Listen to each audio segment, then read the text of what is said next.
ಜನಸಾಮಾನ್ಯರ ಬಳಿ ಫುಟ್ಪಾತ್ ವಸೂಲಿಯನ್ನ ಮಾಡ್ತಿದ್ದು ಸರ್ಕಾರಿ ಕಚೇರಿಗಳಿಗೆ ಮಾತ್ರ ಭರ್ಜರಿ ವಿನಾಯಿತಿಯನ್ನ ಕೊಡುತ್ತಿದ್ದಾರೆ. ವಿದ್ಯುತ್ ಬಿಲ್ ಬಾಕಿಯಿಂದ ಹಿಂದಿನ ತಾರತಮ್ಯ ಆಗ್ತಾ ಜನಸಾಮಾನ್ಯರ ಹತ್ರ ಫಟಾಫಟ್ ಅಂತ ವಸೂಲಿ ಮಾಡ್ಕೊಳ್ತಾರೆ. ಅದೇ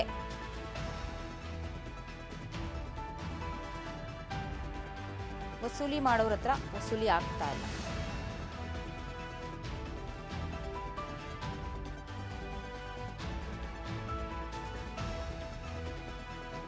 ಸಾಮಾನ್ಯರ ಬಳಿ ಫಟಾಫಟ್ ಅಂತ ವಸೂಲಿ ಮಾಡೋರು ಸರ್ಕಾರಿ ಕಚೇರಿಗಳಿಗೆ ವಿನಾಯಿತಿಯನ್ನ ಕೊಡ್ತಾ ವಿದ್ಯುತ್ ಬಿಲ್ ಬಾಕಿಯಿಂದ ತಾರತಮ್ಯವನ್ನ ಮಾಡ್ತಾ ಇದ್ದಾರೆ.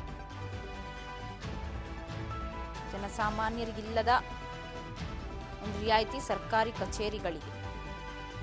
ವಿಧಾನಸೌಧದಲ್ಲೇ ಎಷ್ಟೋ ಸರ್ಕಾರಿ ಕಚೇರಿಗಳ ವಿದ್ಯುತ್ ಬಿಲ್ ಇನ್ನೂ ಬಾಕಿ ಇದೆ ಅಂತ ಹೇಳಿ ಮೆಸ್ಕಾಮೆ ರಾಜ್ಯದ ಜನ ವಿದ್ಯುತ್ ಬಿಲ್ ಕಟ್ಟದಿದ್ರೆ ಪವರ್ ಕಟ್ ಮಾಡ್ತಾರೆ. ಬಟ್ ಸರ್ಕಾರಿ ಕಚೇರಿಗಳಿಗೆ ಎಕ್ಸ್ಕ್ಯೂಸ್ ಇರುತ್ತೆ. ಜನರ ಹತ್ರ ತೋರಿಸ್ತಾರೆ ಪೌರುಷವನ್ನ.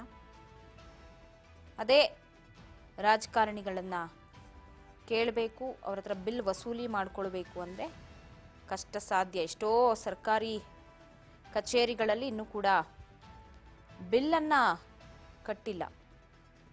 ಕೋಟ್ಯಾಂತರ ರೂಪಾಯಿ ಬಿಲ್ ಬಾಕಿ ಉಳಿಸ್ಕೊಂಡಿದ್ದಾರೆ. ಸೊ ಬಿಲ್ಲನ್ನು ಕೇಳಬೇಕು ಅಥವಾ ಕಟ್ಟಿಸ್ಕೋಬೇಕು ಅನ್ನೋದು ಇಲ್ಲ. ಅದೇ ಜನಸಾಮಾನ್ಯರ ಹತ್ರ ಆದರೆ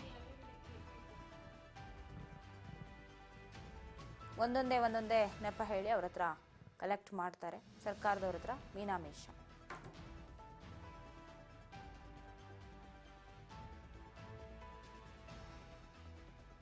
ಇಂಧನ ಇಲಾಖೆ ಸರ್ಕಾರಿ ಕಚೇರಿಗಳಿಗೆ ಭರ್ಜರಿ ವಿನಾಯಿತಿಯನ್ನ ಕೊಡ್ತಾ ಇದ್ದು ಕೋಟ್ಯಾಂತರ ಬಿಲ್ ಪಾವತಿದೆ. ಇಲಾಖೆಗಳಿಂದಲೇ 8,000 ಕೋಟಿ ವಿದ್ಯುತ್ ಬಿಲ್ ಬಾಕಿ ಇದ್ದು ಕರೆಂಟ್ ಬಿಲ್ ಬಾಕಿ ಉಳಿಸಿಕೊಂಡಿದೆ ಬಹುತೇಕ ಸರ್ಕಾರಿ ಇಲಾಖೆಗಳು. ಒಂದಲ್ಲ ಎರಡಲ್ಲ ಬರೋಬ್ಬರಿ 8,000 ಕೋಟಿಯಷ್ಟು ಬಿಲ್ ಬಾಕಿ ಇದ್ದು ಹಣದ ಕೊರತೆಯ ನೆಪವೊಡ್ಡಿ ಬಿಲ್ ಪಾವತಿಸುತ್ತಿರುವಂತೆ ಇಲಾಖೆಗಳು. ಸರ್ಕಾರಿ ಇಲಾಖೆಗಳ ಬಳಿ ಮಾತ್ರ ಬಿಲ್ ಕಲೆಕ್ಟ್ ಮಾಡೋಕೆ ಮೀನಾಮೇಷವನ್ನ ಎಣಿಸ್ತಾ ಇದ್ದು ಪ್ರತಿ ವರ್ಷವೂ ನಷ್ಟದ ನೆಪ ಒಡ್ಡಿ ಜನರಿಗೆ ದರ ಏರಿಕೆಯ ಬಿಸಿಯನ್ನ ಮುಟ್ಟಿಸ್ತಿದ್ದಾರೆ.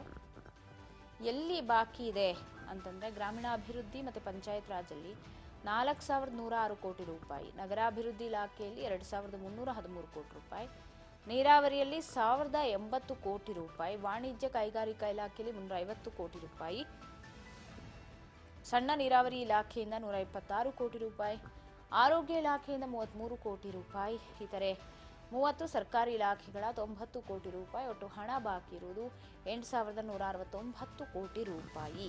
ಬಟ್ ಇದನ್ನು ವಸೂಲಿ ಮಾಡದೆ ಜನ ಸಾಮಾನ್ಯರ ಬೆನ್ನು ಬಿದ್ದು ಬೇತಾಳಗಳ ರೀತಿಯಾಗಿ ಕಾಡ್ತಾರೆ.